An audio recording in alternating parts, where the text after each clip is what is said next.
All right, you're listening to the Religion Unplugged podcast. I'm Matthew Peterson. This week, I'm speaking with Chris Filstrup. Chris was chief of the Oriental Division at the New York Public Library and the dean of libraries at Stony Brook University for years. We'll be speaking about a recent book he co-authored with Jane Merrill entitled The Turban, A History from East to West. Chris, thanks so much for making time for us today. Good to be here. Thank you.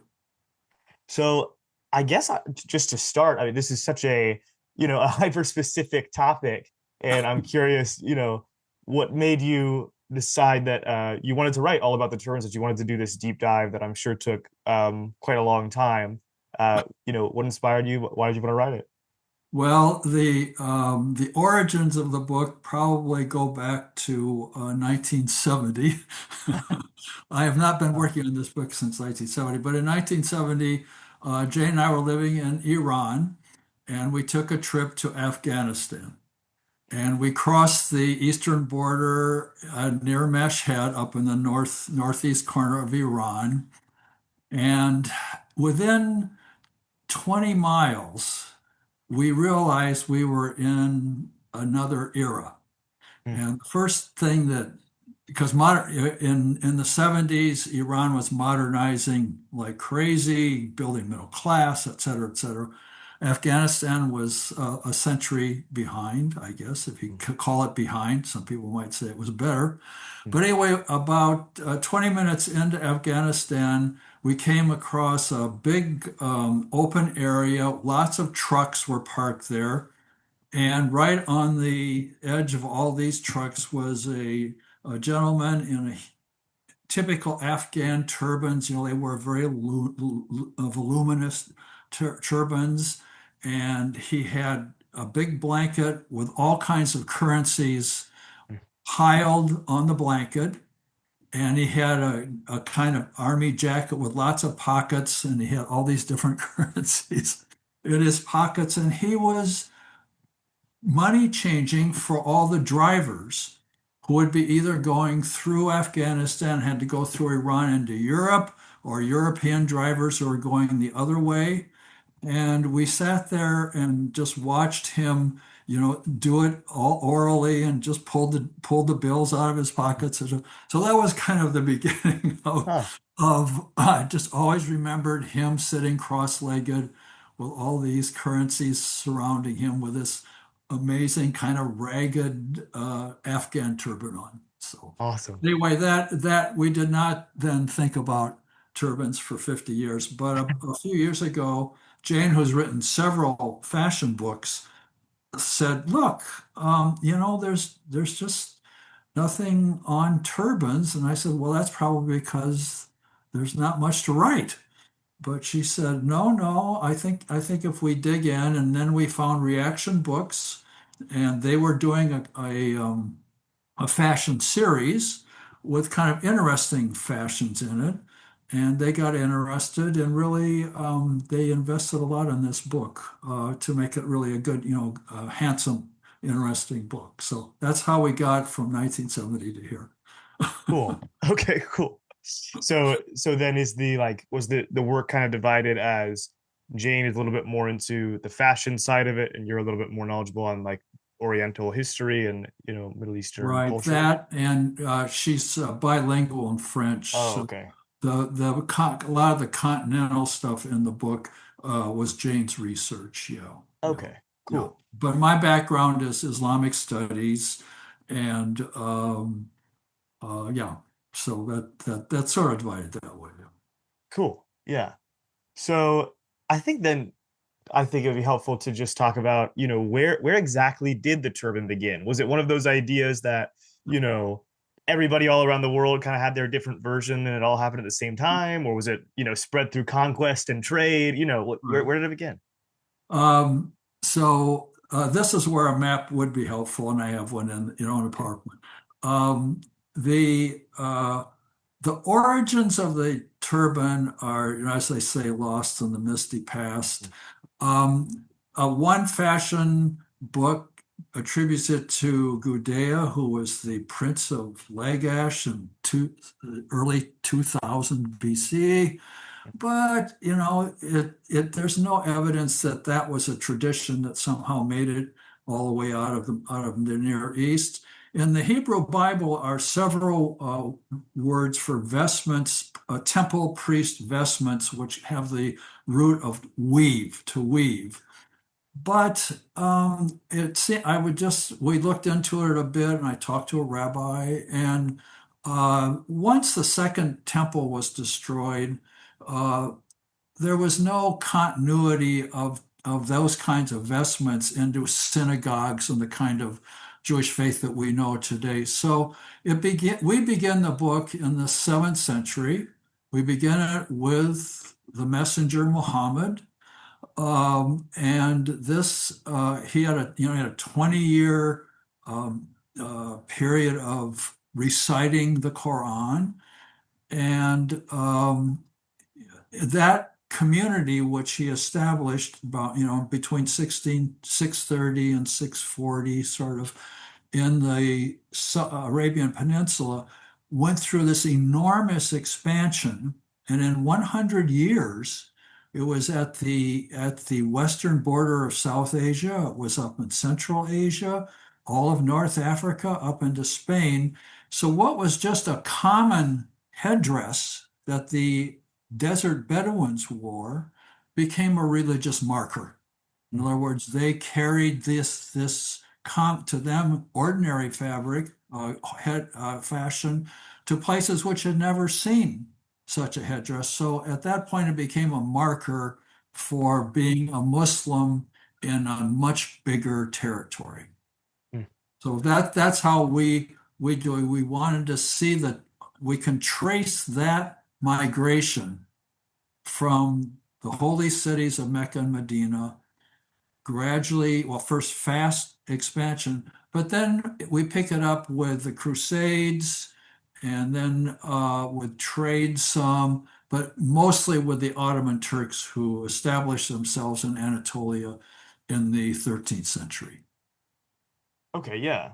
Yeah. Yeah, and it's interesting that it was mostly, Islamic forces and Muslims who were, spreading um, the use and the understanding of the turban. I think because it seems like turbans now are so heavily associated with Sikhism, particularly. And I'm curious, how did that become the religion that was most commonly associated with the turban, and then how is the actual religious significance of why the turban is worn, different between Sikhs and Muslims? So there, a big part of the book is on the Sikhs. Mhm. If most of us in daily life have seen a turban on the streets, it's a Sikh turban, right? And the Sikhs go back to the founding of the religion in the 13th century in India. But in the 17th century, they were so persecuted by the Mughal government, a Muslim government, that they formed the Khalsa. And the Khalsa was a group of committed Sikh men committed to defending the faith. And they took these markers of their status within the Sikh community, one of which was they did not cut their hair and they covered it with a turban. Okay. And there's other ones, they wear a little dagger, they have a bracelet. There's other markers, but that's the one we see the most.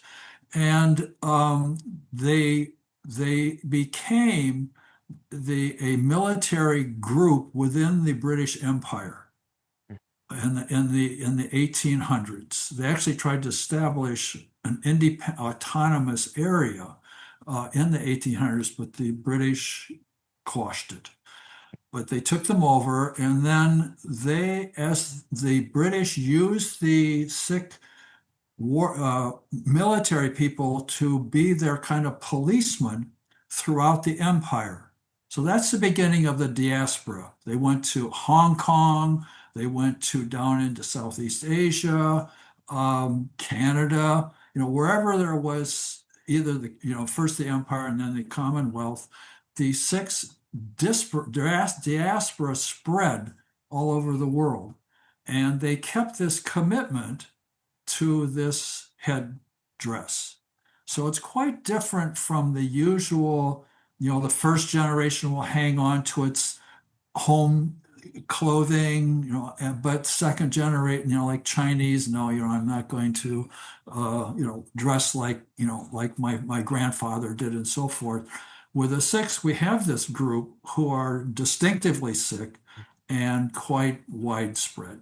And I guess I should maybe just underline it is an essential element to them, how they're dressed. It's not like, well, what will I wear today? Just as we might think of it as the essential dress of a Catholic priest, to them, it has the same importance, but they're lay people, right? So that's why the Sikhs are so important. Yeah. Mm, totally. And if Yeah. you're interested in, we have it in the PowerPoint on YouTube. Is a British Museum piece of a Sikh wrapping his head and explaining why he does it in a certain way. So I recommend that to anybody. He's really great. He explains it in language you can all understand, but he takes the full seriousness. This is a 20 foot piece of fabric. It's probably about at least a foot and a half wide, how it has to be folded, how it has to be rolled, how it has to be tied in a certain way, tucked in. It's a wonderful way to see what it means to tie a turban. Yeah. Hmm. Yeah, that's super cool. We could probably link that in the show Okay, that notes. would be Yeah. good. Yeah, it's really good. Yeah. Yeah. Great. Um, and I think what's so interesting and kind of a maybe not a tension, but a clear parallel rivers that run through the book are the fact that there's like this intense religious devotion um, that's very serious and devout about the turban, and then there's this strange phenomenon where it becomes sort of fashionable, and especially right when a lot of European countries discover the turban, it becomes particularly fashionable for women. And I'm curious how a you know deeply religious garb that's actually a pretty male religious garb becomes then a pretty female fashion statement. How does that journey go? How do we get there? Starts in the 15th century. Maybe back up just a little bit. So the Ottomans, were a very organized Turkic-speaking group. They weren't like Genghis Khan, who would come in and conquer and be gone in a generation. They had a disciplined military, and they may not like to say, but they were imbued with Persian architecture, language, the literature is a very, very rich cultural tradition. So in 1480, Mehmet II, the Conqueror, the Sultan who was actually ruling when they took Constantinople, invited a Venetian painter, Bellini, to come to the port in Constantinople and paint his portrait. So portrait's in the book, and it shows the Sultan in this wonderful silk turban, but he's through an architectural arch as though the painter is sitting outside the building looking in at him. And what Mehmed wanted to do was establish himself in European eyes as the same status as kings. In other words, kings would have their portraits done. He wanted his portrait done in the same style. That tradition quickly put a turban on a woman. It's in the book.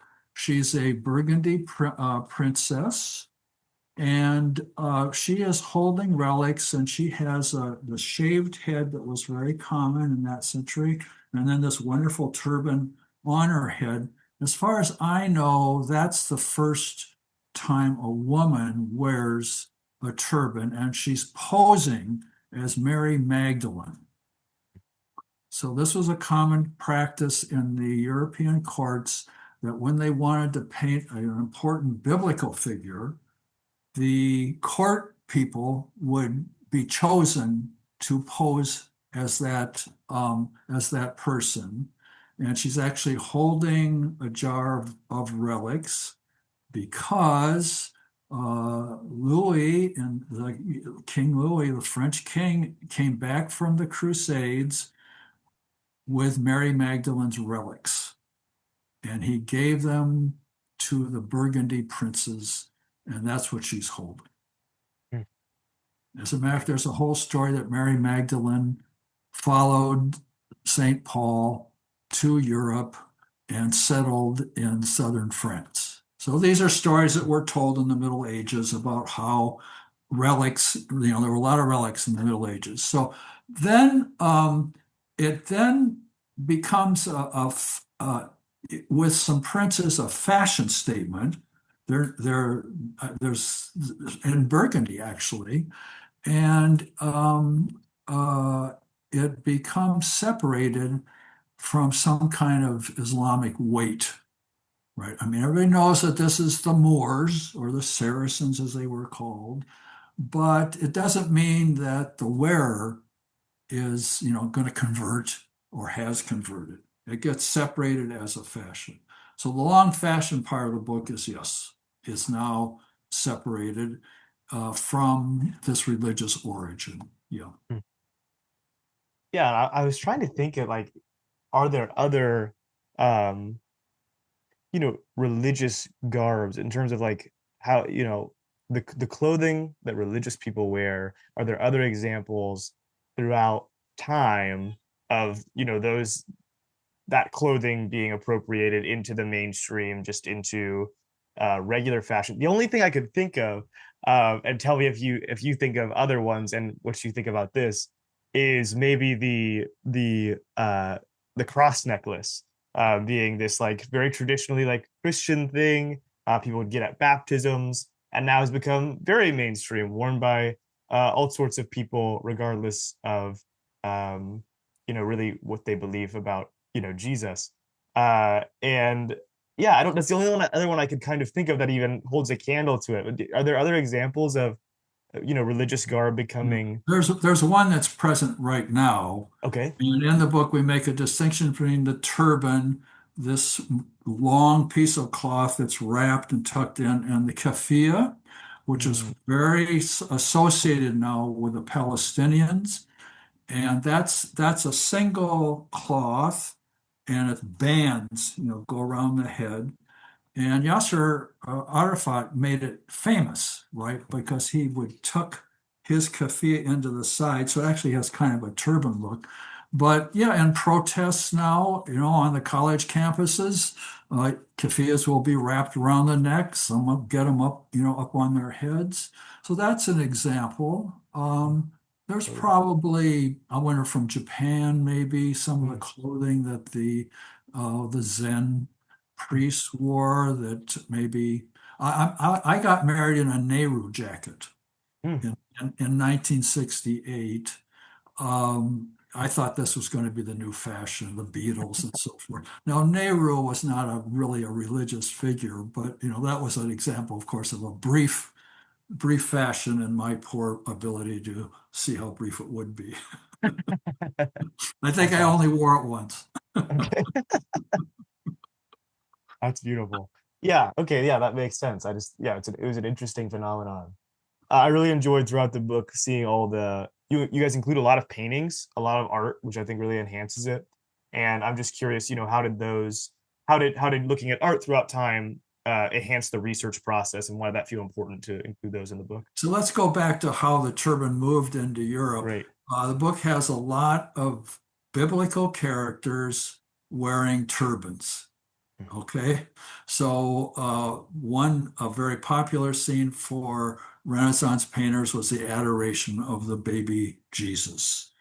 And in 1450, quite early, Duret has a painting that shows the Virgin Mary with her baby. Joseph is there, and the three wise men.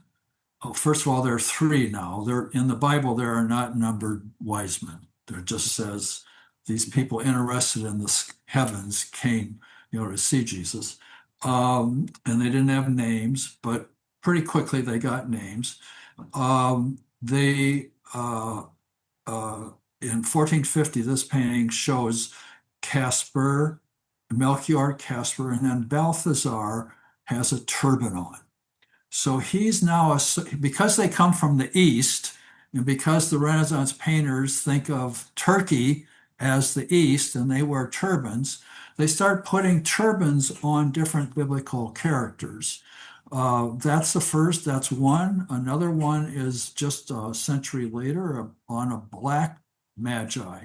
There's a whole tradition of the black magi coming from Africa.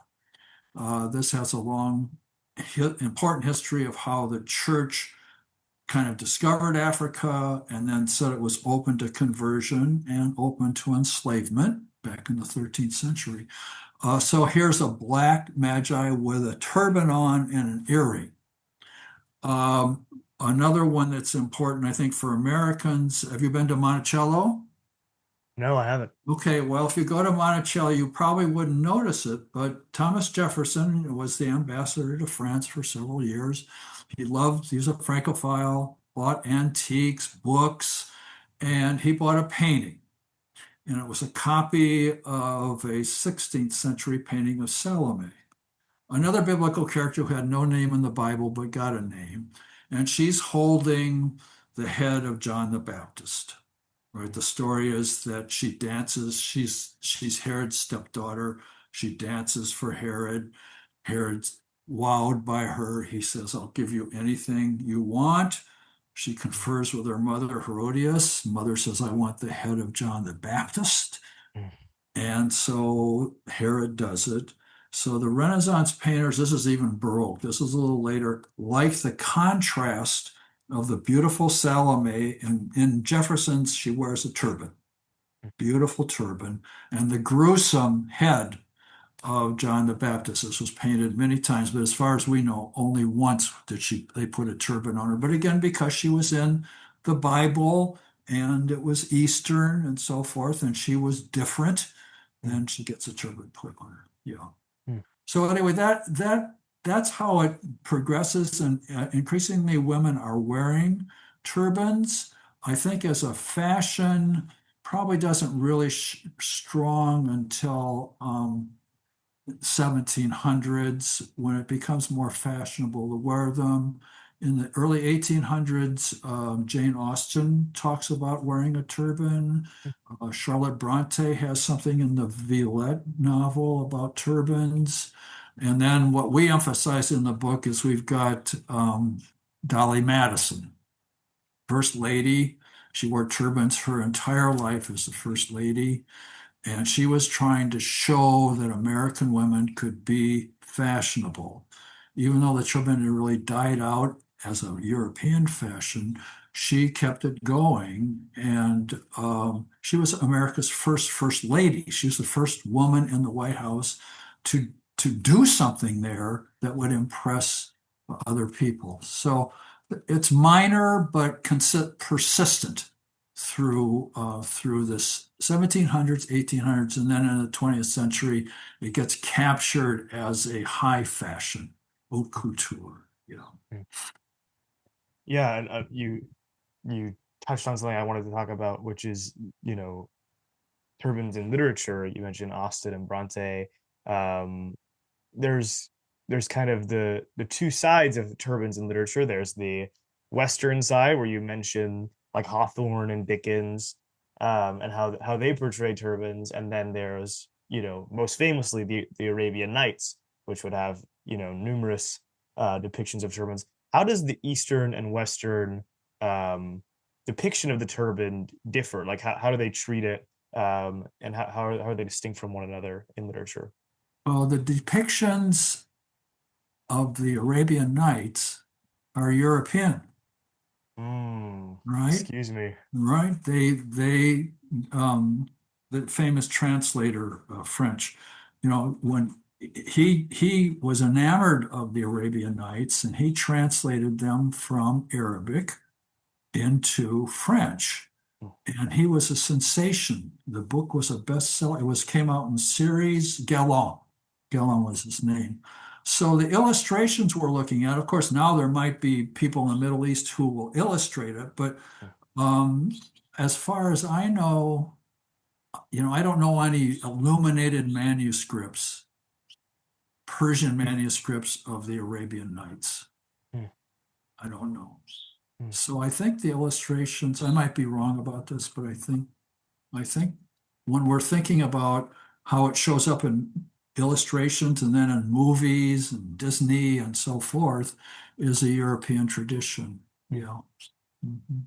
Is there a difference in um, how they were written about, though, and what kinds of characters wore them or use them, or are they just sort of ubiquitous both in Western and Eastern literature? No, there's the Arabian Nights. There's a lot of work that's been done recently on it. The Arabian Nights stories were everywhere.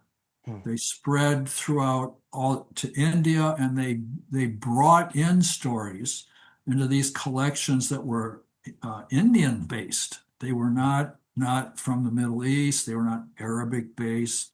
So though I don't know quite what, say in Iran, what they do with the Arabians or the Arabs would do with it, but the stories are coming from many places other than Islamic traditions, Hmm. and lots of them. And of course, in the West, we have the Grimm brothers picking up stories, and then we have Galland, and these tales get told over and over. The French love them, but many versions. Well, we're about out of time, and that's okay because I've covered most of what I wanted to talk about. But I'll close with this. You mentioned that when the idea for the book was presented to you, you said you weren't sure there was all that much to be written about it.